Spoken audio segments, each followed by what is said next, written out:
All right, everybody. So we're diving into something that I think a lot of us can relate to, especially, being African American in Canada.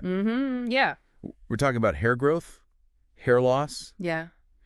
keeping our hair looking its best. Yeah. And we're tapping into some really cool insights today from Janae over at Untopical Insights. Untopical Insights, yeah. So one of the things that I found so fascinating, and I don't know about you, but like when I think about my hair, I don't necessarily think about the Canadian winters and how that plays a role. Right. You think about, keeping it moisturized because it's so dry. Exactly. Keeping a hat on. But not about, what's happening beneath the surface. Yeah, exactly. And so Janae really breaks down this whole concept of vitamin D deficiency, which it turns out is very, very common here in Canada. But what I found fascinating was the link between that and our hair health. So can you break that down a little bit for us? Well, vitamin D is so important, just for our overall health. Yeah. But it's particularly important when we're thinking about our hair follicles, Okay. which are those tiny little factories in our scalp that are responsible for hair growth, right? Yes. And so when we don't have enough vitamin D, these hair follicles, they don't function optimally, right? And this can actually lead to a lot of different hair issues. You might see thinner hair, right? Slower hair growth. And in some cases, it can even contribute to hair loss, unfortunately. So basically, while we're all bundled up trying to survive the winter, our hair is kind of like suffering silently underneath. Pretty much. You got it. Oh, man. It's like a conspiracy or something. But the good news is, Janae doesn't just leave us hanging with this information, right? There are solutions. There are. And some of them I feel like are pretty common sense, right? Like, okay, sunlight, supplements, we hear that a lot. Right. Fortified foods. But then she throws in this wild card, and I'm very curious to hear you talk a little bit more about it, which is mushrooms. Mushrooms, yeah. Mushrooms. So tell me, how are mushrooms going to, help our hair grow? Yeah, and it's funny because I think a lot of people, they hear mushrooms and they think, you know what? Put it on a pizza, put it in a stir fry. Right. It's food. Right, exactly. But they have these really potent, nutritional benefits. And one of those is certain mushrooms, they can actually synthesize vitamin D, particularly if they've been exposed to sunlight themselves. Wait, so the mushrooms are out there soaking up the sun. Yeah. And then I eat the mushroom. And you get that benefit. Exactly. That's amazing. So, things like matake mushrooms, portobello mushrooms. Okay. Those are great sources. So, I feel like a lot of people listening, this might be news to them. It's definitely news to me. So does this mean, if I'm just, loading up on mushrooms every day, I'm good? I don't have to worry about the sunshine? I can stay inside all winter? Well, mushrooms are great, but Yeah. it's all about balance, right? So I would say, sunlight, still really important. Aim for at least 15 to 20 minutes a day.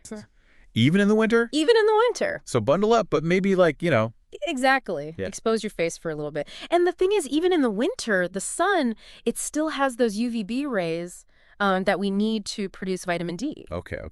What about supplements? Because I know that's another thing that Jenny talks about. Yeah. And supplements can be a great option, especially during the winter months when, we're not getting as much sunlight. Right, because it's dark at 4 o'clock. Exactly. So I always recommend talk to your doctor first. Okay. Right. To find out what dosage is right for you. But Jenny specifically recommends vitamin D3 supplements. It's 3. Okay. Mm-hmm. Yeah. Got it. Okay, so we've got sunlight, we've got supplements, we've got our mushrooms on the pizza. What else? Are there other things that we can be doing, with our diet, that can help boost our levels? Yeah, for sure. So incorporating foods that are naturally rich in vitamin D can be super helpful. So fatty fish, like you mentioned, Okay. salmon, mackerel, sardines, all great sources. And, they're so versatile. You can grill them, you can bake them, put them in a salad. You can also find vitamin D in fortified foods. A lot of milk is fortified with vitamin D, orange juice, cereals. There's even some plant-based alternatives now. Oh, interesting. Okay. Yeah, so even if you're not, someone who eats a lot of animal products, there are still options. And then, you can't forget about egg yolks. Oh, okay, yeah. I do love my eggs. There you go. So it's all my favorite things, I guess, are good for my hair. I'm kind of happy about that. This has been so eye-opening, honestly. But I know that, with any kind of, health information, it can be a little overwhelming, right? We just went through a whole list of things. Mm-hmm. If someone is listening and they're like, okay, I need, one thing to focus on, what's the most important thing here? What would you say? Honesty. Get your blood work done. Yeah. Talk to your doctor. Because, You might be low in vitamin D. You might not be. Okay. And you don't want to just start taking a bunch of supplements Right. if you don't need them. Right, right. So that will give you the best indication of where you stand. And then from there, you can figure out, okay, you know what?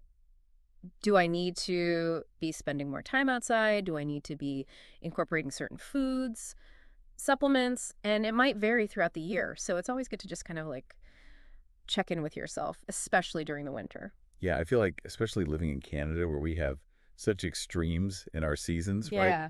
You can go from like scorching hot sun to like basically darkness at 3 p.m. It's Exactly. got to throw your body for a loop. For sure. Wow, this has been such a fascinating deep dive, honestly. I feel like I've learned so much. And you know what? I'm really starting to kind of make these connections between, like, not just vitamin D, but like what we eat, where we live. Like, it all plays a role in our hair health. Big time. And you know what? I'm kind of curious because I know Junie in her work mentions a few other things like biotin, iron, all these other nutrients that can play a role. And maybe that's a whole other deep dive for another day because Exactly. we could go on forever. I know, right? It's fascinating. Well, listen, this has been so great. Thank you so much for breaking all of this down.